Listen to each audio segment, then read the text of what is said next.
Halos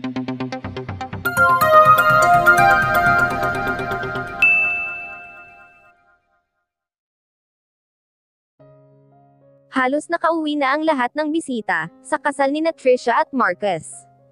Tanging ang mga kalalakihan na may matataas na ranggo sa kampanya ng binata ang nanatili, at sarap pa sa pag-inom.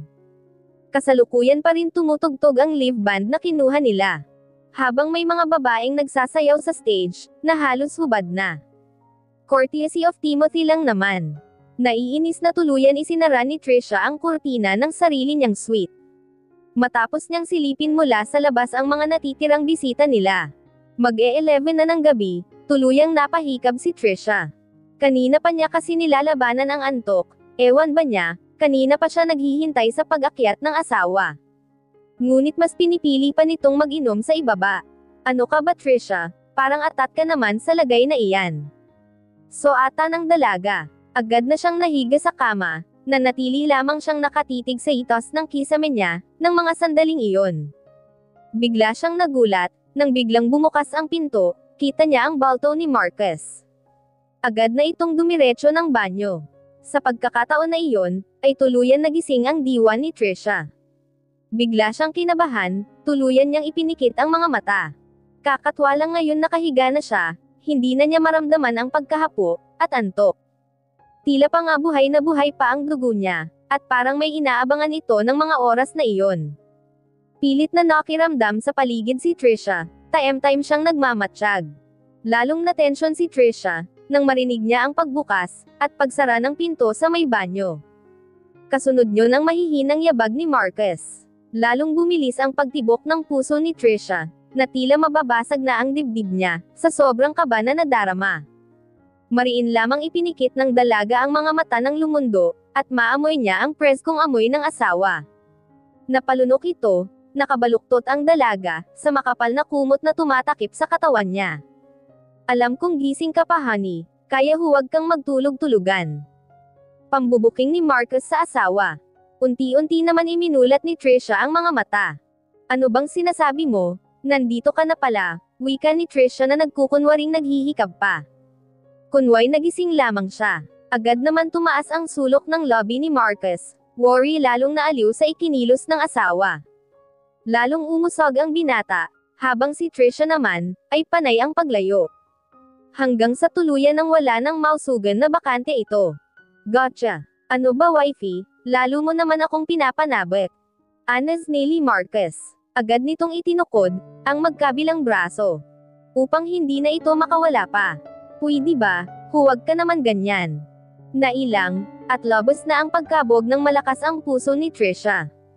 Are you scared honey? Don't worry, I won't let you down this time. Papaligayahin kita, puno ng alab ang mga matang nakakatitig si Marcus rito. Ang mga salita nitong nanunuot naman, sa kalamnan ng dalaga na lalong dumadarang dito. Marcus, anas ni Trisha, hanggang sa tuluyan sakupin ng lobby ng binata, ang nakaawang na bibig nito. Agad na inalis ni Marcus ang kumot, na tumatakip sa katawan ng asawa. Dama ang kalambutan ng katawan ni Trisha. Agad pinaglakbay ni Marcus ang mga mata, sa kabuuan ng babaeng kasalo sa kama. At tuluyang inangkin ni Marcus si Trisha. Sa labing 6 na taon, magmula nang maghiwalay sila ni Marcus, ay muli ni Trisha, na naranasan ang pinakakaasam na langit, sa piling ng pinakamamahal niyang lalaki. Tulog na si Marcus, ngunit nanatiling gising si Trisha. Mataman lamang siyang nakatitig sa itaas ng kisame. Tahimik na sa labas, at natitiyak niyang, nagsiuwian na ang lahat ng bisita nila. Muli ni Trisha, na ibinalik sa mukha ng asawa ang pansin, unti-unting namuo ang luha sa mga mata ni Trisha, dahil sa tintimping pag-iyak.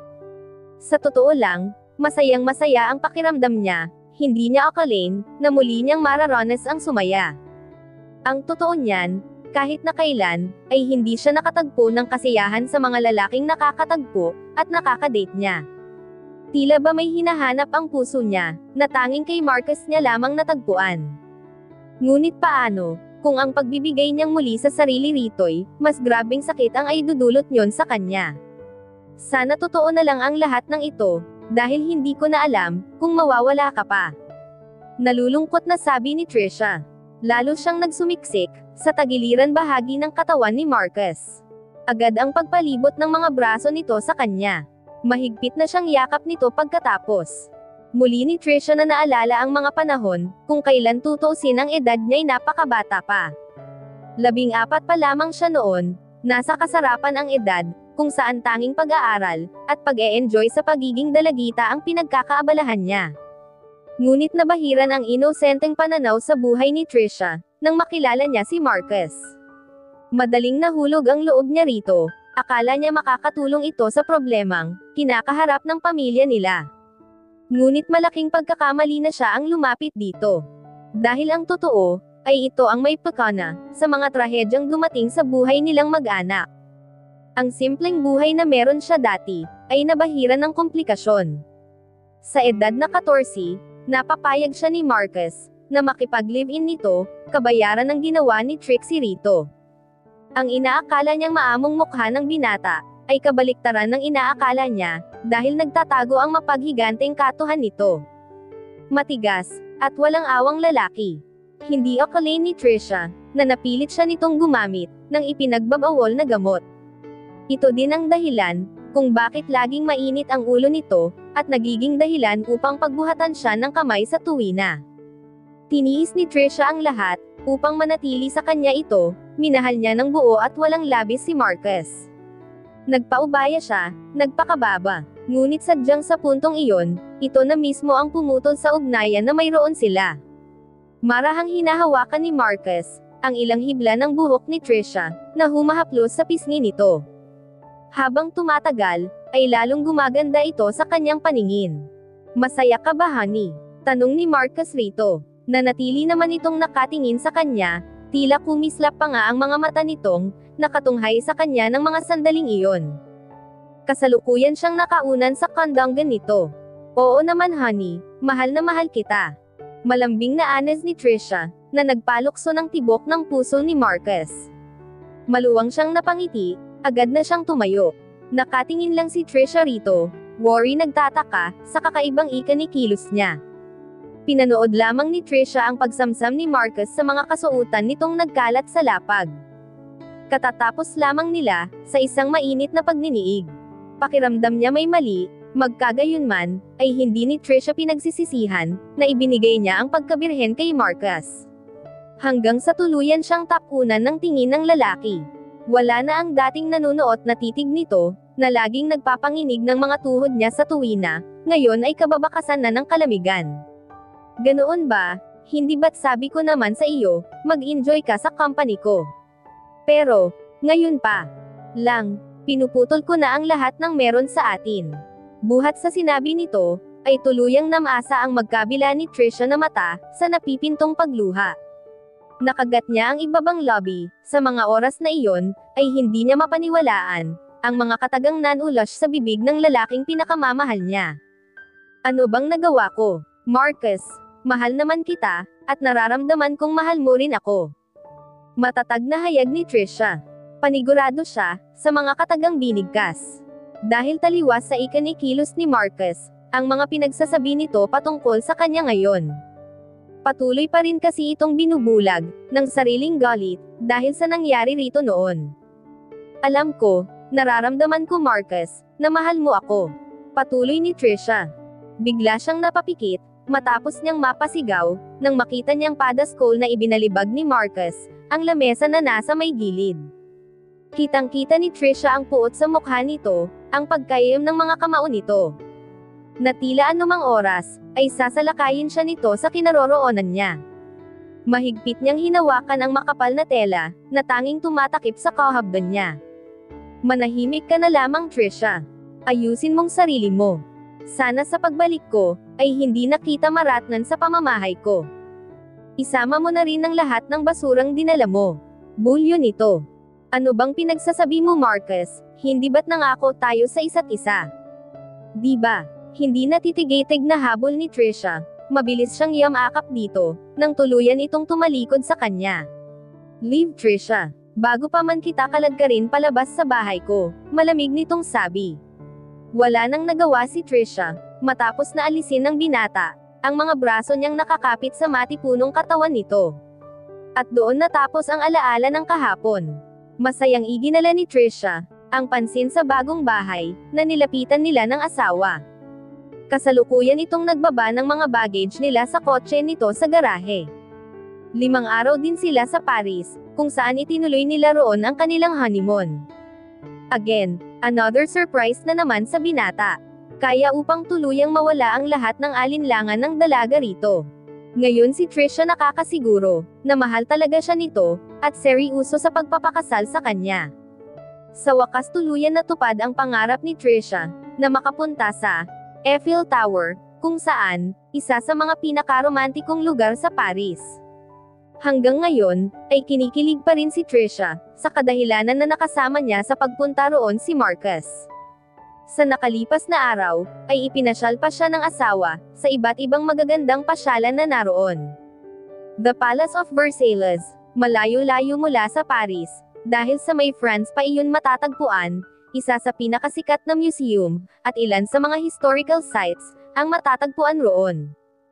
Sa huling araw nila sa Paris, ay sumakay din sila sa isang cruise ship, 1 oras din naglalayag iyon, sa pinkamalawak na ilog sa France ang Seine. Nag-enjoy siya sa kakatitig sa Eiffel Tower, Notre Dame Cathedral, the Louvre Museum, the Town Hall, at marami pang iba. Nagustuhan mo ba? Tanong ni Marcus, matapos nitong may pasok ang 2 malalaking malita nila. Yes hon, actually gustong-gusto ko, tukoy ni Trisha sa bagong bahay nila. Naglakad siya palapit sa bintana, kung saan tanaw mula sa labas ang dalampasigan. Alam na alam mo talaga ang gusto ko, muling sabi ni Trisha, sa kanilang bahay. Oo naman, ikaw pa ba? Alam mong mahal na mahal kita, malambing na saad ni Marcus. Agad itong yamakap sa nakatalikod na asawa, na nanatiling nakamasid sa bintana. I love you, muling bulong ni Marcus, upang lingunin siya ni Trisha. Nasa mga mata nito ang kakaibang kislap. Maya-maya ay tuluyan itong naluha. Bakit honey? Tarantang saad ni Marcus. Agad pinaharap ang asawa, nag-aalala, kung bakit bigla na lamang itong umiiyak. May nasabi ba akong masama? Yuzisa ni Marcus. Nag-aalala na siya rito. Agad naman niyang pinahid, ang luhang dumadaloy sa pisngi ni Trisha. Sa paningin ni Marcus, habang tumatagal ang pagsasama nila, ay lalong gumaganda sa paningin niya ito. Ayaw man niyang umamin sa sarili, ngunit tuluyan na atang nahuhulog ang loob niya kay Trisha. Muling bumaling ang pansin ni Marcus rito, nang muli niyang marinig ang gumagaragal na tinig ng asawa. Kasi ngayon mo palang sinasabi, ang salitang iyan. Humibikbi ni Trisha na sabi. Tuluyan kumalma si Marcus, mahigpit niyang niyakap si Trisha pagkatapos. Dinuyan-duyan niya ito sa kanyang bisig. Akala ko kung ano na, sorry sa lahat ng ginawa ko Trisha. Promise, I'll be a good husband, and soon to be father to our children soon. Walang ano-ano'y nasabi ni Marcus. Biglang natigilan si Trisha, napansin naman iyon ni Marcus. May problema ba honey? Tanong ni Marcus. Agad naman nilang si Trisha, ngunit ramdam ni Marcus, ang biglang pag-iwas nito. Maybe napagod ka sa biyahe, halika na sa silid natin, at nang makapagpahinga ka na. Nasabi na lamang nito, ngunit nakailang hakbang pa lang si Marcus, ay muli itong natigilan. Nanatili kasing nakatayo si Trisha, habang hawak ang kamay niya. What's the matter hon? Ngunit tuluyan na putol ang lahat ng sasabihin pa niya, nang mabilis na yamakap si Trisha sa kanya, at siniil siya ng halik. Bagamat gulong-gulo, ay tuluyan nagpatangay ito, nanabik si Marcus, na tuluyan yamakap sa babae. Mabilis nilang pinag-aalis, ang bawat saplot sa kanya-kanyang katawan. Walang itinira, ramdam ni Marcus ang init ng kaloob-looban ni Trisha, na natiling magkayakap ng mga sandaling iyon, sina Marcus at Trisha. Hindi pa rin sila nagbibihis matapos ang naging pagninig nila. Salamat sa lahat honey, wika ni Trisha. Ano ka ba naman, asawa kita, kaya gagawin ko ang lahat, upang maging masaya ka sa akin. Puno ng pagmamahal na sagot ni Marcus. Basta, napakaswerte ko, at ibinalik ka ng Diyos sa akin. Patuloy ni Trisha, ako rin naman, ikakatuwa ko ng dahil sa iyo magaganda, at gwapo ang magiging anak natin. Gusto ko ng maraming anak sa kalihan para, ngunit tuluyan na patayo si Trisha, na ipinagtaka ni Marcus. What's wrong? Habol ni Marcus. Bigla-bigla kasing pinagpupulot ni Trisha, ang mga damit nitong nakakalat. Tuluyan hinawakan ni Marcus sa may braso ito, upang mapaharap sa kanya. Hey, wala Marcus. Ayaw ko kasing pinag-uusapan iyan. Malamig na sagot ni Trisha. But why? Ayaw mo ba sa bata? Naguguluhan na tanong ni Marcus. Tinitigan naman siya ni Trisha. Nasa mata nito ang lungkot. Paano Marcus, kung sabihin kong, hindi kita mabibigyan ng madaming anak? Nawala na akong kakayahan na magbuntis. Seryosong deklara ni Trisha. Natigilan naman si Marcus. Worry hindi inaasahan, ang mga salitang non-ulush sa bibig niya. Sabihin mong it's just a joke, na banibiro mo lamang akuhan, malumanay na bigkas ni Marcus, titig na ngayon sa mukha ng babaeng, piniling ipakasal sa kanya ng magaling na ama. Sorry Marcus, pero hindi ako nagbibiro. Matapos sabihin ni Trisha iyon, ay tuluyan na itong umalis sa harap ng natulalang binata. Kasalukuyan inaayos ni Marcus ang kurbata, habang panakaw siyang tumitingin sa asawa niya. Lang araw na siyang kibyuan dili ni Trisha, maging siya man ay ganoon din. Magmula nang ma-open up ng babae, na walang kakayahan itong magbuntis, ay hindi na niya inusisa ito. Sa bagay na iyon, ay may binayaran na siyang tao, upang mag-imbestiga. Papasok na ako, huwag mo na palang akong hintayin, dahil late na akong makakauwi. Bili ni Marcus. Nanatili naman nagliligpit ng pinagkainan nila si Trisha, hindi man lang sumagot. Napabuntong hininga na lamang si Marcus, tumalikod na siya at naglakad palayo. Ngunit bago pa man niya mahawakan ang serador ng pinto, ay natigilan siya, muli siyang pumihit pabalik sa babae. Muntik ko nang makalimutan honey, usual ni Marcus, sa totoo lang, hindi niya kayang tikisin ng matagal ito. Napatanga naman si Trisha, matapos siyang halikan sa lobby ng asawa. Mabilis lamang iyon, ngunit nakaramdam siya ng walang patid na kaligayahan. Trisha, kung ano man iyon, ready naman akong makinig. Kung handa ka ng pag-usapan ang bagay na iyon, tell me okay.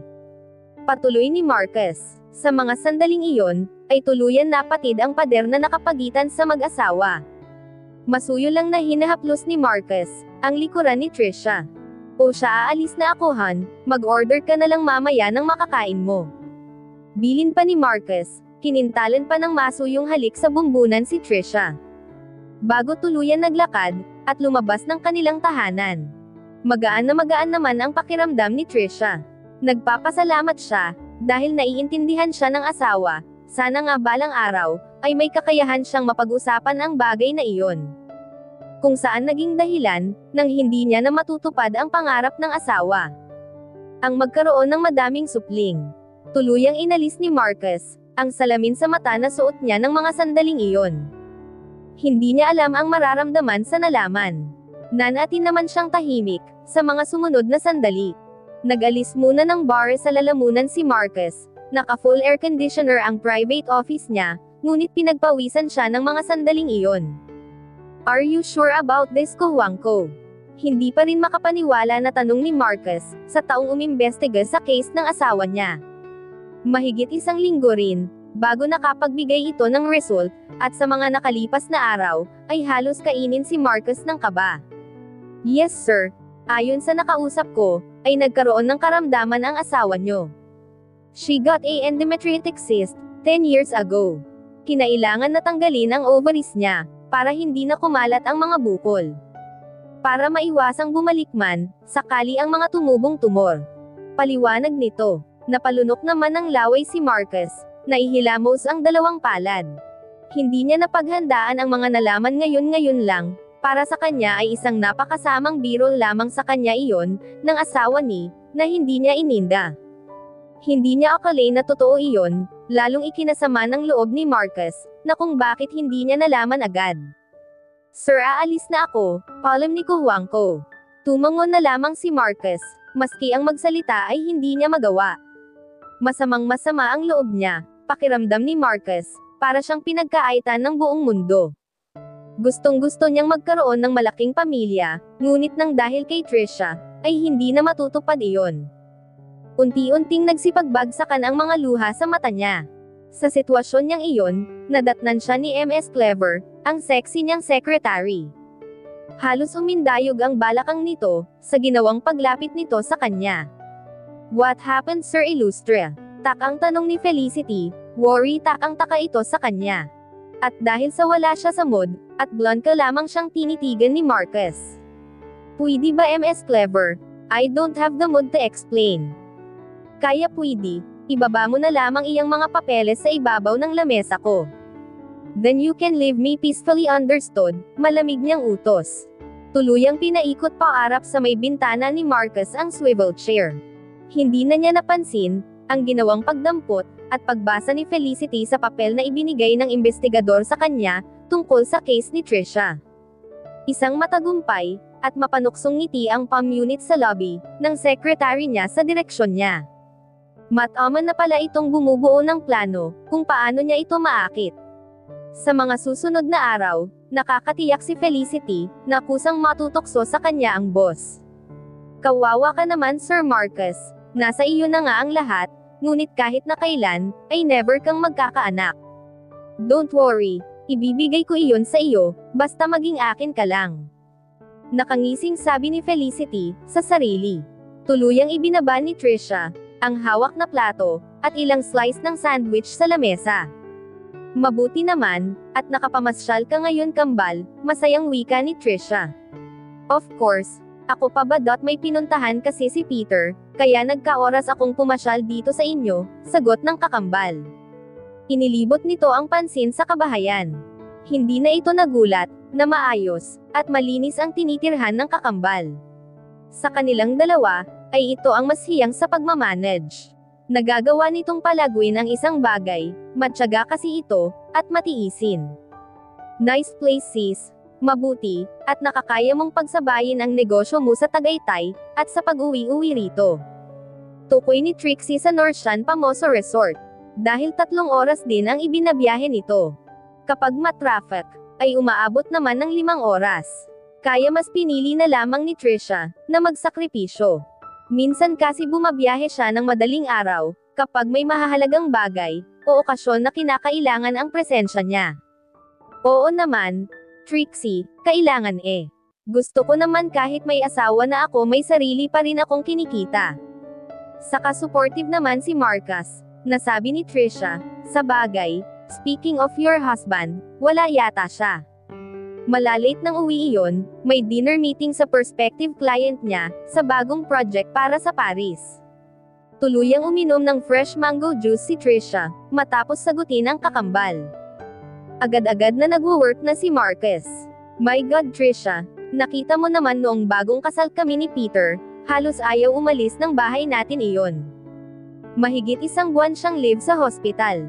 Iyang asawa mo, pag-aari naman niya ang kampanya nila. Mano kung ma-extend ang vacation leave niya," patuloy ni Trixie. "Pwede ba, Trixie? Naintindihan ko naman si Marcus. Saka iba naman kasi si Peter sa asawa ko," pangtatanggol ni Trisha. Nailang-iling na lamang si Trixie sa tinura ng kambal. "Huwag ka kasi magpa-under, saka ang yaman-yaman na nga nila. Puro pa negosyo ang iniisip, saka huwag kang makampante." Bigla namang napatutok ang pansin ni Trisha sa kakambal. "Anong ibig mong sabihin?" Naguguluhan na tanong niya rito. "Baka naman may iba siya, kaya ganyan ang ginagawa niya sa'yo." Diretsang sagot ni Trixie, na ikinasalubong ng kilay ni Trisha.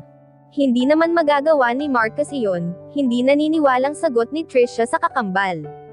"Aber, paano ka nakakasiguro? Matagal din kayong hindi nagkita. Saka sa asal ng mister mo, malamang maari niyang magawa nga iyon." "Shut up, Trixie, sumusobra ka na. Hindi magagawa sa akin iyan ng asawa ko." Nailang-iling na lamang ni Trixie ang ulo. "Relax, sister, hindi ko sinasabi ito para sirain ang tiwala mo sa asawa mo. Pero gusto lamang kitang paalalahanan, mahal kita." Mababa ang boses na sabi ni Trixie.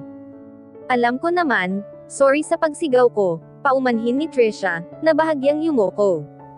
Agad naman inabot, at ipinatong ni Trixie, ang nakakuyom na palad ni Trisha, na nakapatong sa lamesa.